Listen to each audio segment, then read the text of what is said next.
Hello everyone. भारतीय इतिहास को हम लोग एनसीईआरटी से कवर कर रहे हैं, जो कि दृष्टि पब्लिकेशन की एनसीईआरटी है। भारतीय इतिहास में हम लोग 6 to 12 पूरे एनसीईआरटी को कवर करने वाले हैं इस बुक से, और जो कि बहुत ही अच्छी किताब है ये। मतलब अगर आप एनसीईआरटी पढ़ चुके हैं, उसके बाद अगर आप यूपीएससी या फिर स्टेट पीसीएस के कैंडिडेट हैं और एनसीईआरटी पढ़ चुके हैं, उसके बाद ये रिवीजन करने के लिए बहुत ही अच्छी किताब है। इससे आप प्रैक्टिस कह सकते हैं, रिवीजन कह सकते हैं, काफ़ी अच्छे से हो जाती है। जो क्वेश्चन है प्रैक्टिस के लिए भी है और साथ ही एक्सप्लेनेशन है, सारी चीज़ें रिवीजन हो जा रही है। कल के सेशन में हम लोगों ने 5 चैप्टर को कवर किया हुआ था क्लास 6 से, तो जिन लोगों ने नहीं देखा है वो देख सकते हैं, डिस्क्रिप्शन में लिंक है। बचे हुए जो ये 7 चैप्टर है उसको आज हम लोग इस सेशन में कवर करेंगे। तो चलिए, और पूरा स्टार्टिंग से मैं स्टार्ट करी हूँ, यानी पूरे क्लास 12 तक की एनसीईआरटी तक हम लोग पहुँचेंगे और इस बुक को पूरा कवर करेंगे। तो ये सेकंड वीडियो है। क्वेश्चन, अब चैप्टर 6 पे आते हैं हम लोग। फर्स्ट क्वेश्चन है, निम्नलिखित में से कौन से उत्तर वैदिक ग्रंथ है? इनमें से उत्तर वैदिक ग्रंथ कौन कौन से हैं? उत्तर वैदिक ग्रंथ आपके इसमें ऋग्वेद नहीं है। ऋग्वेद उत्तर वैदिक ग्रंथ नहीं है, जबकि ये सबसे पुराना वेद है और ये ऋग्वैदिक काल के नाम से इसको जाना जाता है। यजुर्वेद है, अथर्ववेद है, ब्राह्मण ग्रंथ है और उपनिषद है। ये चारों वैदिक ग्रंथ में आते हैं। चारों वेदों में ऋग्वेद सबसे पुराना है। ऋग्वेद के काल को ऋग्वैदिक काल के नाम से जाना जाता है। सामवेद, यजुर्वेद, अथर्ववेद, ब्राह्मण, उपनिषद और अन्य ग्रंथों के ऋग्वेद के बाद रचे होने के कारण इन्हें वैदिक ग्रंथ कहा जाता है। ये ग्रंथ उत्तर भारत में खास करके गंगा यमुना क्षेत्र में रचे गए हैं। पुरोहितों के द्वारा रचित इन ग्रंथों में विभिन्न प्रकार के अनुष्ठान और उनके संपादन की विधियाँ बताई गई है। इनमें सामाजिक नियमों के बारे में भी बताया गया है। अब ये है वैदिक कालीन वर्ण विभाजन, और इसको मैच करनी है वर्ण आधारित कार्य विभाजन, यानी किसके क्या कार्य हुआ करते थे। ब्राह्मण के कार्य थे यज्ञ करना, शूद्र का कार्य था सेवा करना, विश्व यानी वैश्य या इसको आप कह सकते हैं विश्व भी कहा जाता है इसको, और वैश्य भी कहा जाता है इसको। तो इनका कार्य होता था व्यापार करना, और क्षत्रिय का काम रक्षा करना, युद्ध करना, ये सारी चीज़ें होती थी। तो वैदिक काल में पुरोहितों ने लोगों को 4 वर्गों में विभाजित किया था, ब्राह्मण, क्षत्रिय, वैश्य और शूद्र, तो जिसे कि वर्ण कहते थे। प्रत्येक के अलग अलग कार्य निर्धारित थे। प्रथम वर्ग ब्राह्मणों का था, जो कि वेदों का अध्ययन, अध्यापन और यज्ञ करते थे। दूसरे थे क्षत्रिय, जो कि शासक वर्ग, और इनका कार्य युद्ध व लोगों की रक्षा करना था। तीसरे स्थान पर विश्य या वैश्य थे, जिसके अंतर्गत कृषक, पशुपालक और व्यापारी आते थे। शूद्रों का स्थान सबसे अंतिम था। अन्य तीनों वर्णों की सेवा इनका कार्य था। ठीक है, अगला क्वेश्चन पे बढ़ते हैं। अगला कथन है, उत्तर वैदिक काल में प्रायः महिलाओं को शूद्रों के समान माना गया था। बिल्कुल सही है। कारण दे रहा है कि उत्तर वैदिक काल में सामान्यतः महिलाओं तथा शूद्रों के वेदों के अध्ययन का अधिकार नहीं था। तो वैसे तो ये दोनों सही है, लेकिन इसका ये कारण नहीं है। तो ए और बी दोनों सही है, लेकिन इसका ये सही स्पष्टीकरण नहीं है। उत्तर वैदिक काल में प्रायः औरतों को भी शूद्रों के समान माना गया था, और सामान्यतः महिलाओं और शूद्रों को वेदों के अध्ययन का अधिकार नहीं था। अगला है क्वेश्चन नंबर 4 करते हैं। वैदिक काल के संदर्भ में निम्नलिखित कथनों पर विचार कीजिए। वैदिक काल के बारे में, क्षत्रिय और वैश्य दोनों को ही यज्ञ करने का अधिकार प्राप्त था। बिल्कुल था। शूद्रों को अछूत माना जाता था। शूद्रों को अछूत नहीं माना जाता था उस टाइम पे। सभी वर्णों का निर्धारण जन्म के आधार पर होता था। ये भी सही है, पहला और तीसरा सही है। उस समय वैदिक काल में क्षत्रिय और वैश्य दोनों ही यज्ञ करने का दोनों को ही अधिकार था। अछूत की अवधारणा वैदिक काल के बाद आई थी, उससे पहले नहीं थी। उत्तर वैदिक काल तक शूद्रों को अछूत नहीं माना जाता था। शूद्रों को अछूत नहीं माना जाता था। बाद के काल में शिल्पकार, शिकारी, भोजन संग्राहक तथा शवों को जलाने व दफनाने वाले लोगों को अछूत माना गया था। ठीक है। वैदिक काल के अंत तक, यानी उत्तर वैदिक काल में सभी वर्णों का निर्धारण जन्म के आधार पर ही होने लगा था। जैसे कि ब्राह्मण माता पिता की संतान ब्राह्मण होती थी, और क्षत्रिय की क्षत्रिय होती थी, शूद्र की शूद्र होती थी, इस तरीके से। अगला क्वेश्चन नंबर 5 करते हैं। वैदिक काल के संदर्भ में इन कथनों पर विचार कीजिए। वैदिक काल के संदर्भ में, तो ये आपका है पहला, ब्राह्मणों द्वारा बनाई गई वर्ण व्यवस्था सभी द्वारा पूर्णतः स्वीकार नहीं की गई थी। बिल्कुल सही है। महाद्वीप के आधार पर उपमहाद्वीप के पूर्वोत्तर क्षेत्रों में पुरोहितों का प्रभाव बहुत सीमित था। ये भी आपका सही है, यानी ये दोनों ही सही है।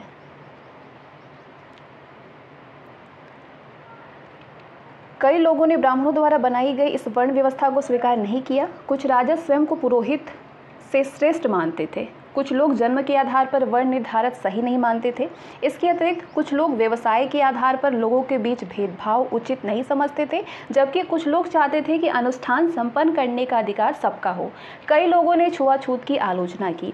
वहीं इस उपमहाद्वीप के पूर्वोत्तर क्षेत्र जैसे कई इलाकों में सामाजिक आर्थिक असमानता बहुत कम थी। यहाँ पे पुरोहितों का प्रभाव भी बहुत सीमित था। ठीक है, क्वेश्चन नंबर 6 करते हैं।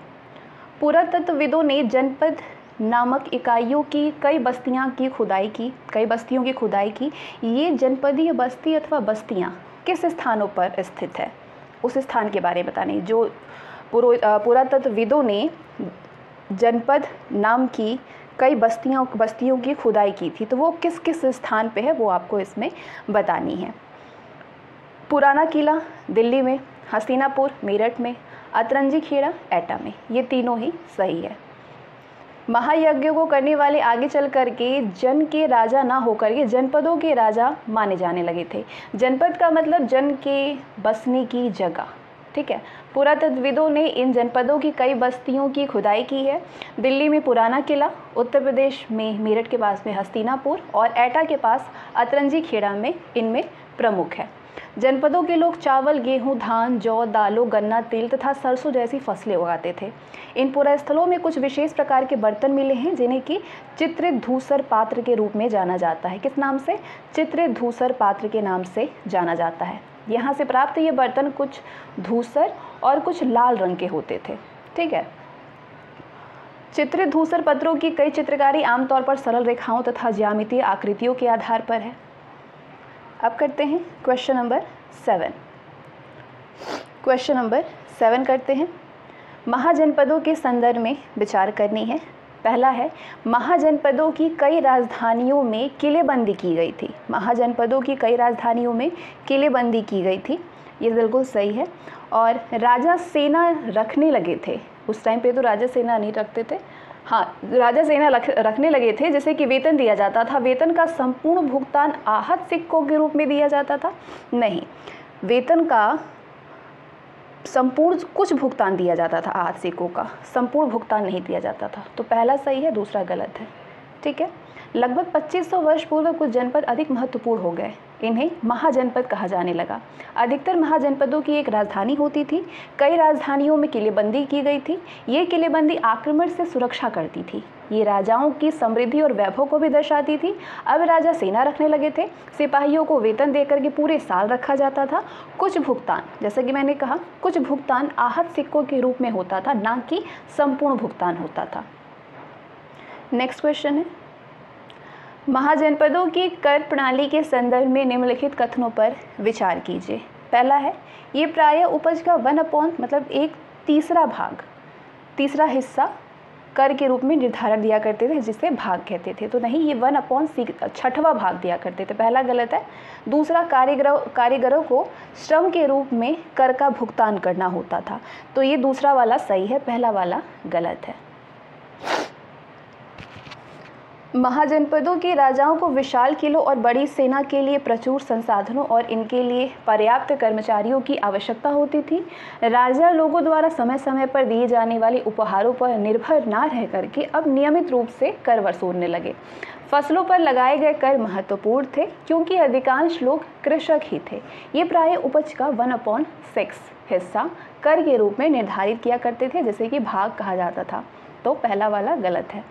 कारीगरों के ऊपर भी कर लगाए गए थे, जो कि श्रम के रूप में चुकाए जाते थे। जैसे कि एक बुनकर, लोहार या फिर सुनार को राजा के लिए महीने में 1 दिन काम करना पड़ता था।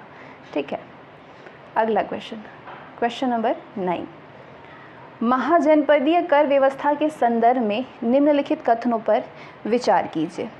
पहला है, पशुपालकों को जानवरों या उसके उत्पाद के रूप में कर देना पड़ता था। बिल्कुल सही है।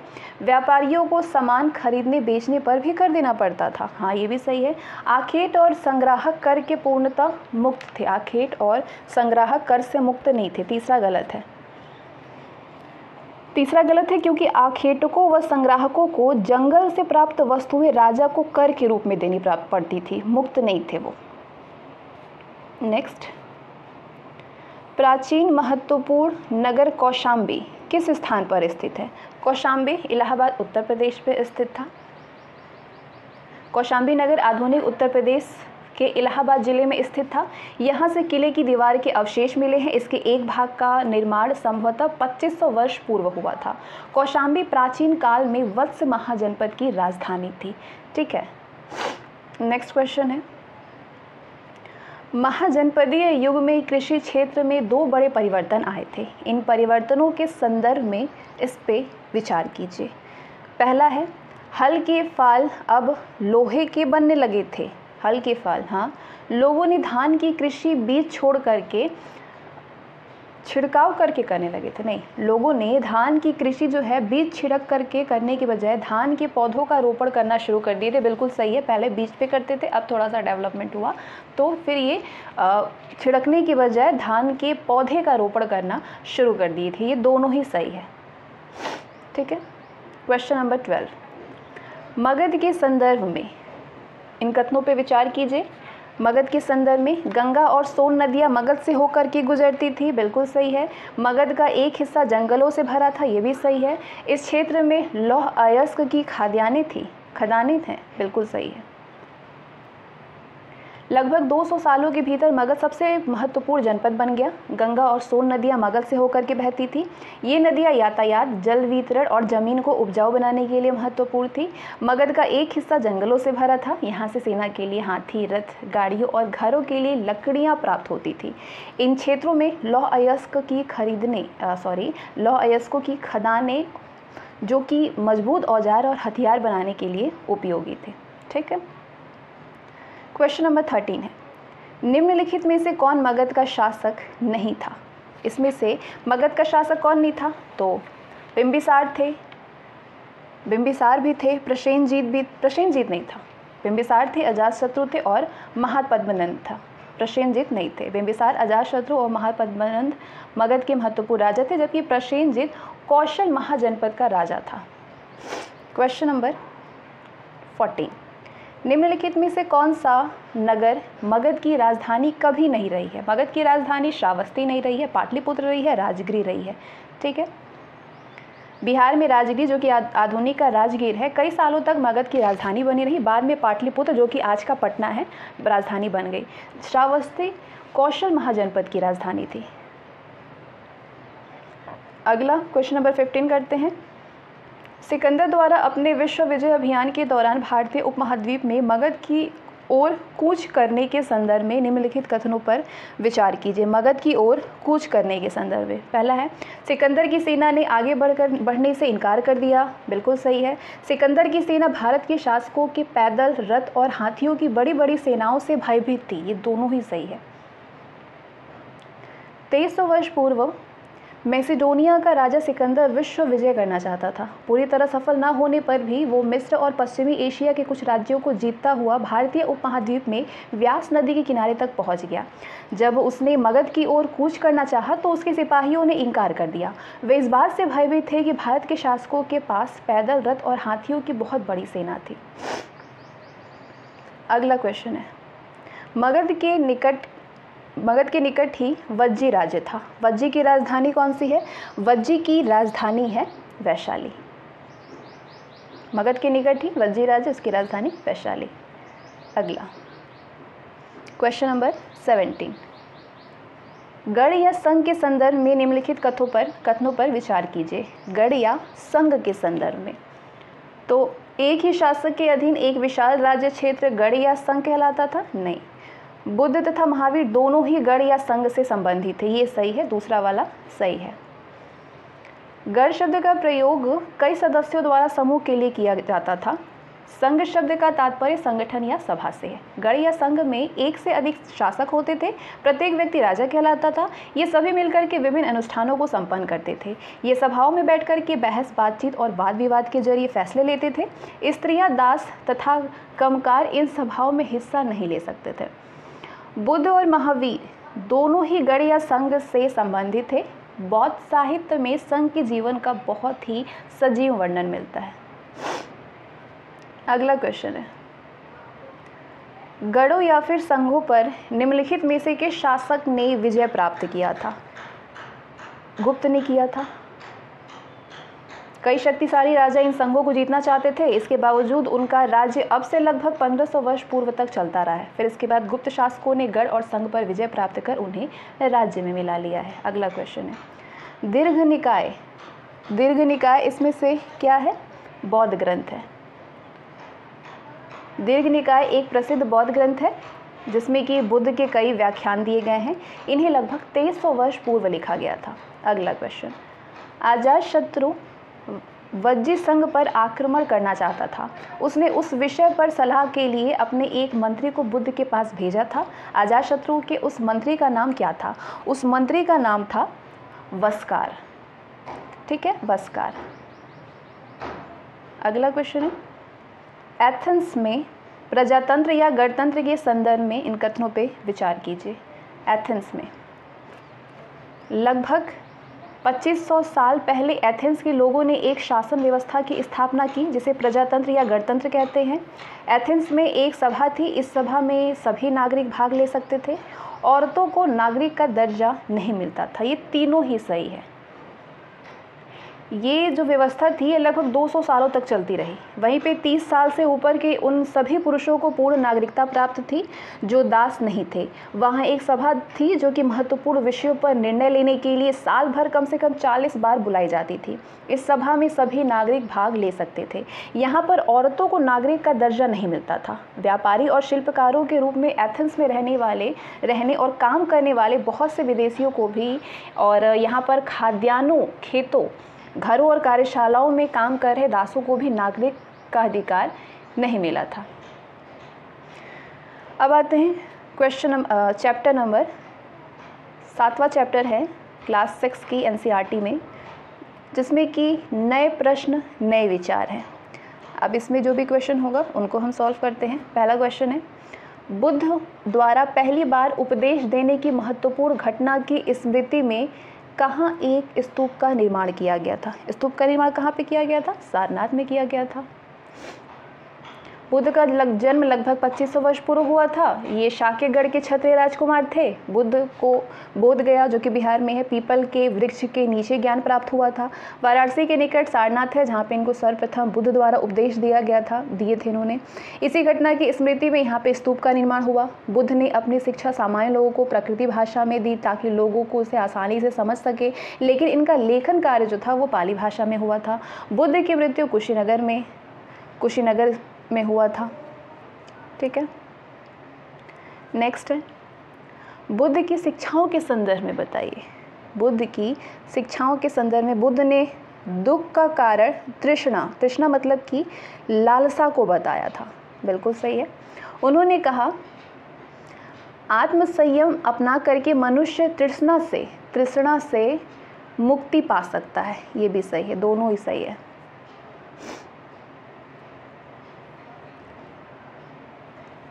बुद्ध ने जीवन में दुख का कारण बताया था लालसा को, तृष्णा को। उन्होंने आत्म संयम का मार्ग बता करके तृष्णा से मुक्ति का उपाय बताया। अगला क्वेश्चन है, निम्नलिखित में से कौन सा कथन जैन सिद्धांत के अनुरूप है? जैन सिद्धांत के अहिंसा का पालन करना चाहिए, किसी जीव को ना तो कष्ट देना चाहिए और ना ही उसकी हत्या करनी चाहिए। दोनों ही है, दोनों सही है। अगला है कथन साधारण जन भी महावीर थे। साधारण जन भी महावीर और उनके अनुयायियों की शिक्षाओं को समझ सके थे। ये है कथन। कारण क्या दे रहा है? ये तो सही है।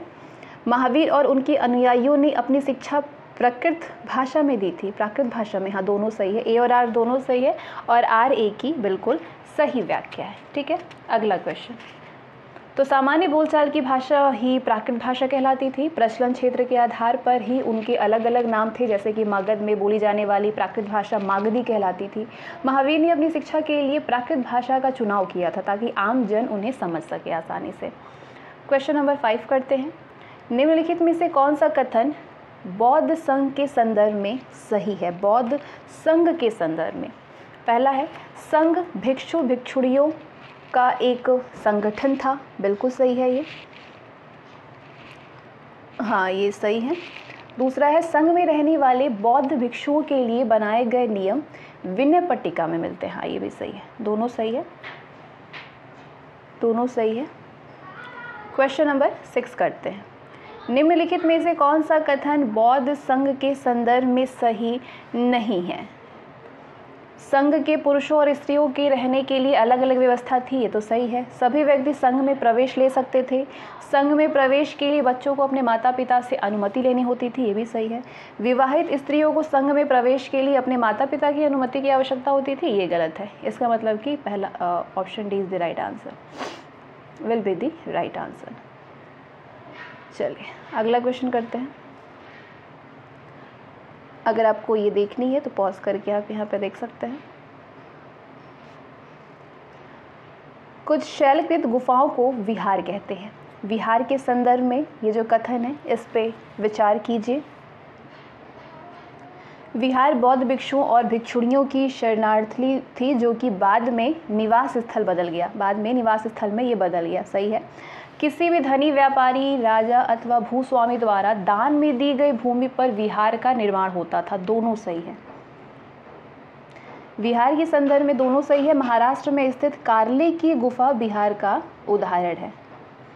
क्वेश्चन नंबर 8 करते हैं, जो कि आश्रम व्यवस्था है और इस आश्रम व्यवस्था का उद्देश्य क्या था? गृहस्थ का उद्देश्य ब्रह्मचर्य का उद्देश्य सादा जीवन बिता करके वेदों का अध्ययन करना था। गृहस्थ मतलब विवाह कर गृहस्थ के रूप में रहना। वानप्रस्थ यानी कि जंगल में रह करके साधना करना।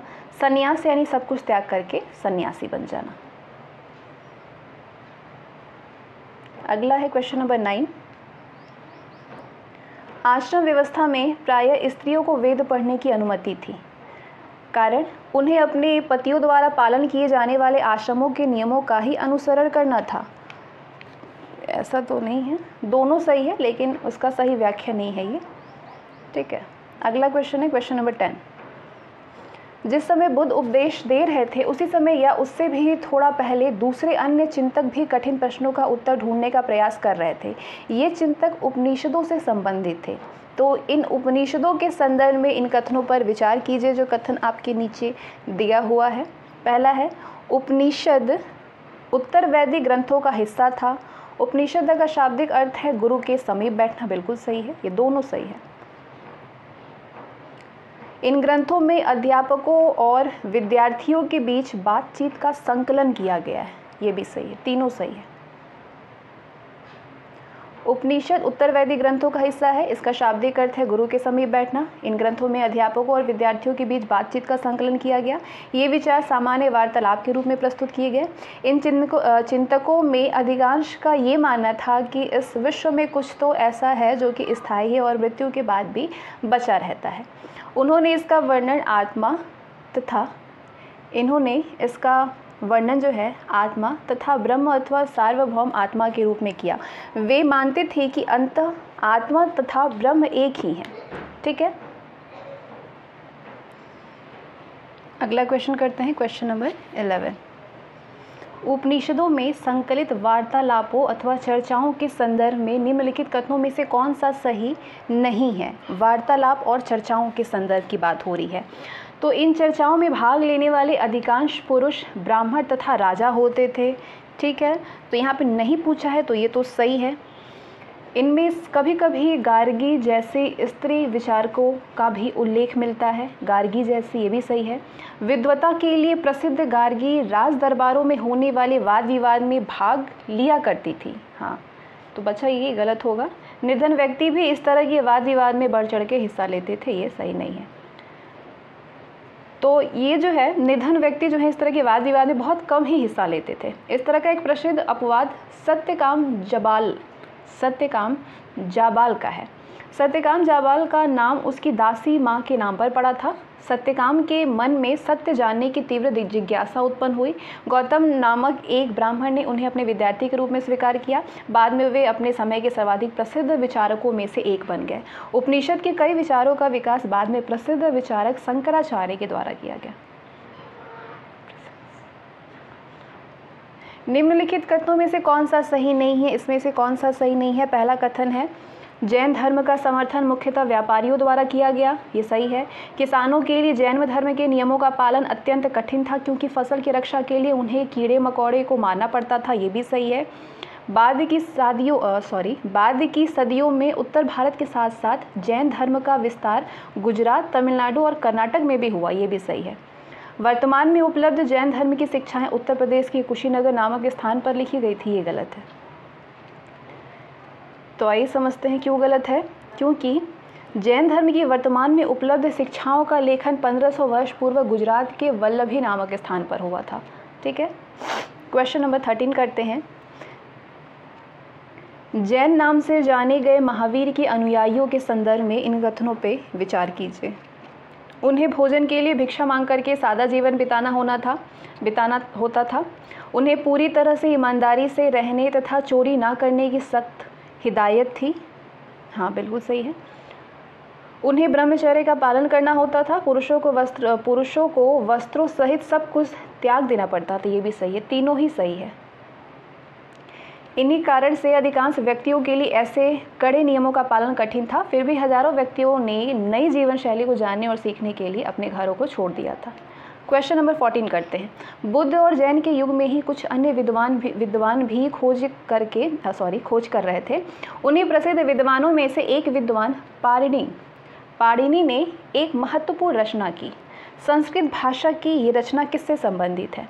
भूगोल से, खगोल से, आयुर्वेद से या फिर व्याकरण से? तो सही जवाब होगा व्याकरण से संबंधित है। ठीक है, व्याकरण।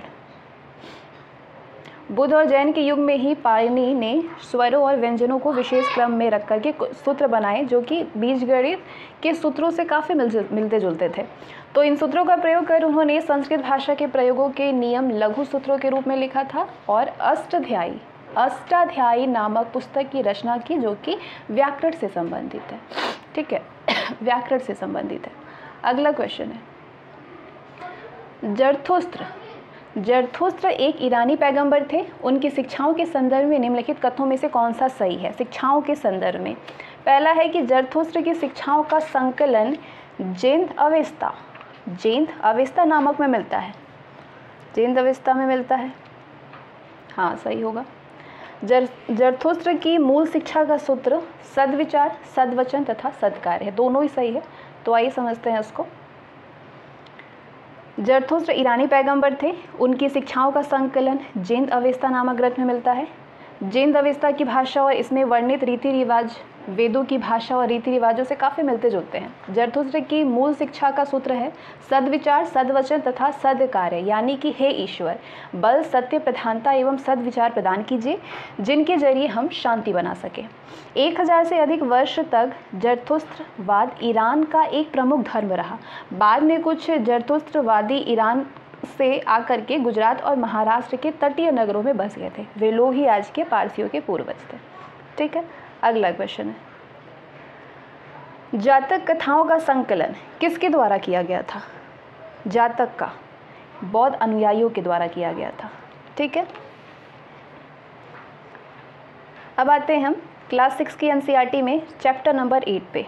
चैप्टर नंबर 8 है अशोक एक अनोखा सम्राट जिसने युद्ध का त्याग किया। ये चैप्टर को आपने बिल्कुल अच्छे से पढ़ा होगा। तो चलिए अब क्वेश्चन करिए।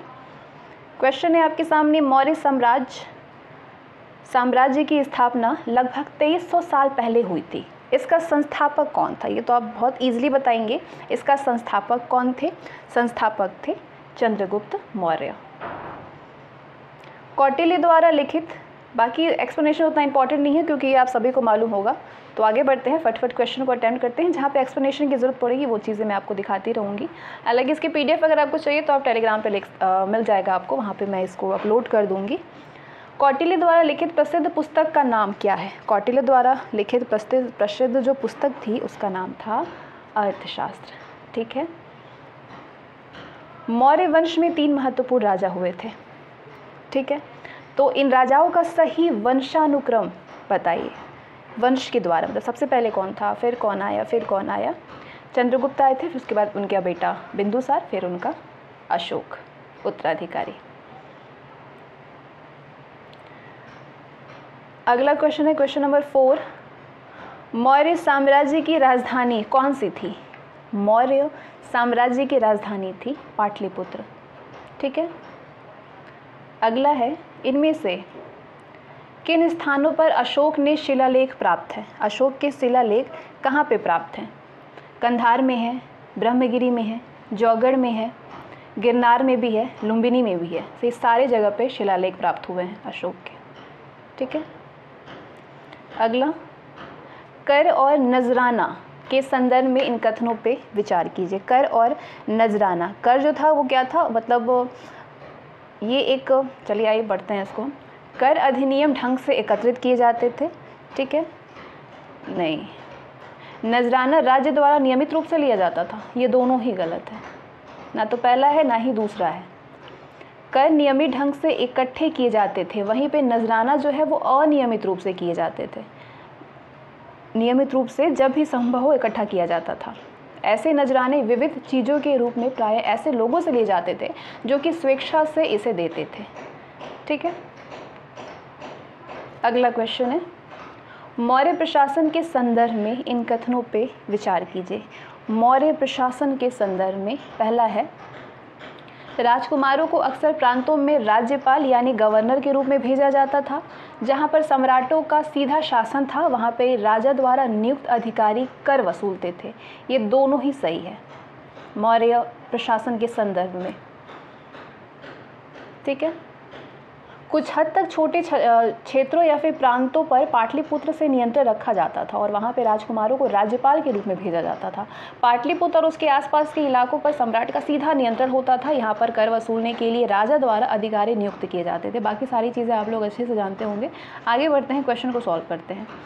मौर्य प्रशासन से जुड़े इन कथनों पे विचार कीजिए। मौर्य प्रशासन से जुड़े इन कथन पे पहला है, मौर्य प्रशासन के छोटे क्षेत्र या प्रांतों पर तक्षशिला या उज्जैन जैसी प्रांतीय राजधानियों से शासन किया जाता था। बिल्कुल सही है।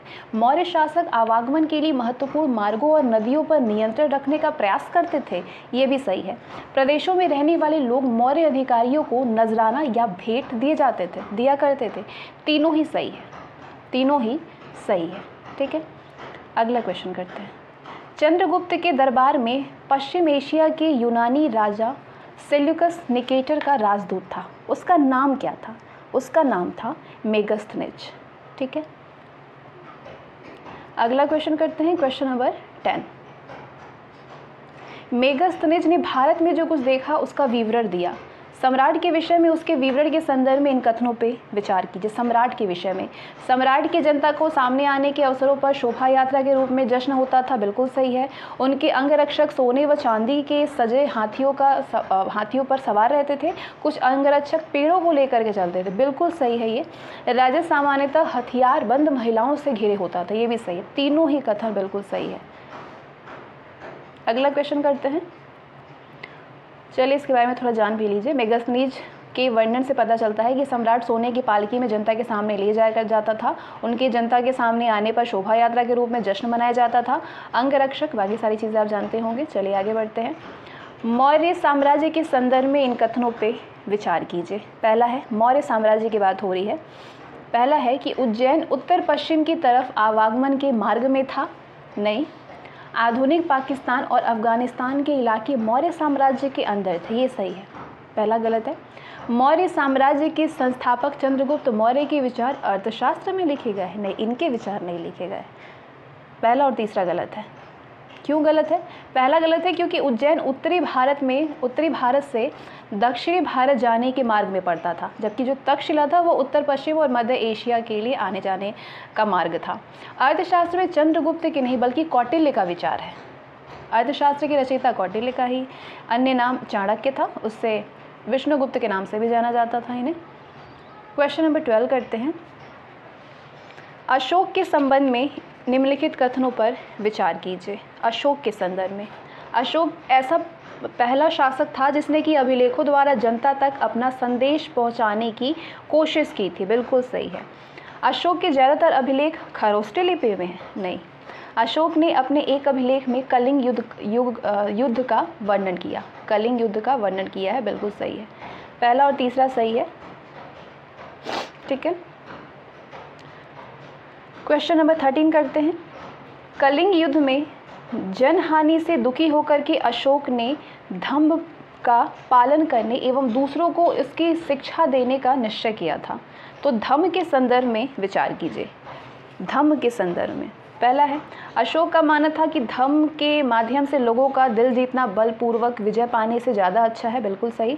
वो चाहता था कि उसके बाद उसके बेटे और पोते भी युद्ध ना करें, इसके बदले वे धम्म की अभिवृद्धि में योगदान करें। ये दोनों ही सही है। ठीक है। क्वेश्चन नंबर 14 है। अशोक ने जगह जगह जाकर के लोगों को शिक्षा देने के लिए अधिकारियों की नियुक्ति की। इन अधिकारियों को किस नाम से जाना जाता है? अधिकारियों को धम्म महात्मा के नाम से जानते थे। जो महात्मा होते थे उनके साथ में, चाणक्य के साथ में, वही धम्म महात्मा कहते थे उनको। अगला है, धम्म के प्रचार के लिए अशोक ने जिन साधनों का प्रयोग किया उसके संदर्भ में इन कथनों पे विचार कीजिए। कथन है, अशोक ने अपने संदेश कई स्थानों पर शिलाओं और स्तंभों पर खुदवाए हैं। बिल्कुल सही है। उसने अधिकारियों को आदेश दिया कि वे राजा के संदेशों को उन लोगों को पढ़ करके सुनाए जो कि खुद पढ़ नहीं सकते थे। अशोक ने धम्म के विचारों को प्रसारित करने के लिए सीरिया, मिस्र, ग्रीस तथा श्रीलंका में भी दूत भेजे हैं। ये तीनों ही सही है। ठीक है, तीनों ही सही है। अशोक के धम्म के प्रसार के लिए उक्त सभी कदम उठाए गए थे। जो भी दिए गए स्टेटमेंट में सारे कदम उठाए गए थे। अगला क्वेश्चन है कि आधुनिक भारत की ज़्यादातर लिपियां पिछले सैकड़ों वर्षों में किस लिपि से उत्पन्न हुई है? ब्राह्मी लिपि से उत्पन्न हुई है ना। अगला क्वेश्चन है, अपनी प्रजा के लिए अशोक द्वारा दिए गए संदेशों के संदर्भ में विचार कीजिए। क्या क्या संदेश है? विभिन्न अवसरों पर किए जाने वाले अनुष्ठान और कर्मकांड किसी काम के नहीं है। बिल्कुल सही है। उसने कर्मकांड के स्थान पर दूसरी रीतियाँ बताई हैं। ये रीतियाँ हैं अपने दासों और नौकरों के साथ में अच्छा व्यवहार करना, बड़ों का आदर करना, सभी जीवों पर दया करना और ब्राह्मणों तथा श्रमणों को दान देना। ये दोनों सही है। ठीक है। अशोक ने बच्चों के जन्म, यात्राएं शुरू करने, विवाह आदि अवसरों पर किए जाने वाले अनुष्ठान व कर्मकांड के स्थान पर मानवता का संदेश अपनी प्रजा को दिया, जिसमें जीवों पर दया, ब्राह्मणों पर, श्रमणों को दान, दासों व नौकरों से अच्छा व्यवहार सभी सम्मिलित हैं। अब आते हैं चैप्टर 9 पे, जिसमें कि खुशहाल गांव और समृद्ध शहर है। तो इस चैप्टर को भी आप लोगों ने अच्छे से पढ़ा होगा। तो अब क्वेश्चन करते हैं हम लोग। लगभग 2500 वर्ष पूर्व कृषि के विकास की प्रक्रिया में महत्वपूर्ण कदम उठाए गए हैं। तो इनमें से कौन सा या कौन से उन उपायों में शामिल है? हल के फाल के लिए लौह का प्रयोग करना, कौन इसमें शामिल है पूछ रहा है ना। तो हाँ, शामिल है ये। धान की रोपाई थी, सिंचाई के भी उपाय थे, ये तीनों शामिल है। लगभग 2500 वर्ष पूर्व कृषि उत्पादन बढ़ाने के लिए महत्वपूर्ण कदम उठाए गए, क्योंकि समृद्ध गांवों के बिना राजाओं तथा उनके राज्यों का बने रहना मुश्किल था। कृषि के विकास में लोहे के फाल का प्रयोग और धान की रोपाई कुछ नए तरीके से थे, जो कि बहुत कारगर साबित हुए। उसी तरह पे सिंचाई भी काफ़ी उपयोगी साबित हुई। इस समय सिंचाई के लिए नहरें, कुएँ, तालाब तथा कृत्रिम जलाशय बनाए गए। ठीक है। अगला क्वेश्चन करते हैं। मैच द कॉलम है, ये ग्रामवासी है और ये उनके नाम है। कौन से ग्रामवासी किस नाम से जाने जाते हैं? बड़े स्वामी जो हैं ये आपके वेल्लाल के नाम से जाने जाते हैं। हाँ, ठीक है, वेल्लाल के नाम से जाने जाते हैं। हलवाहे जो हैं वो उड़वार के नाम से जाने जाते थे। भूमिहीन मजदूर या फिर दास को कडेसियर या अधिमय, और प्रधान व्यक्ति को ग्राम भोजक के नाम से जानते हैं। ठीक है, ये ग्रामवासी हैं और ये उनके नाम है। यहाँ पे आप समझेंगे तो अच्छे समझ में आएगा। भारतीय उपमहाद्वीप के दक्षिणी तथा उत्तरी हिस्सों के अधिकतर गांवों में 2300 वर्ष पूर्व कम से कम 3 तरह के लोग रहते थे, जिसमें कि तमिल क्षेत्र में भूस्वामियों को वेल्लाल, साधारण हलवाहों को उड़वार, भूमिहीन मजदूर और दास को कडेसियर और अधिमई कहलाते थे। देश के उत्तरी हिस्से में गाँव का प्रधान व्यक्ति भोजक कहलाता था। ठीक है, अब अगला क्वेश्चन करते हैं हम लोग, क्वेश्चन नंबर 3। लगभग 2500 वर्ष पूर्व भारतीय उपमहाद्वीप के उत्तरी हिस्से के गांवों के संदर्भ में इन कथनों पे विचार कीजिए। तो आगे के क्वेश्चन को हम लोग करेंगे बाद में, और इसके बाद हम लोग ये जो पुरानी एनसीईआरटी को हम लोग कर रहे थे, हमारे अतीत को, इसके बाद हम लोग अगले में ही प्राचीन इतिहास को कवर करेंगे पुरानी एनसीईआरटी शैली में। तो अभी के लिए बस इतना ही, मिलते हैं नेक्स्ट सेशन में, बाय।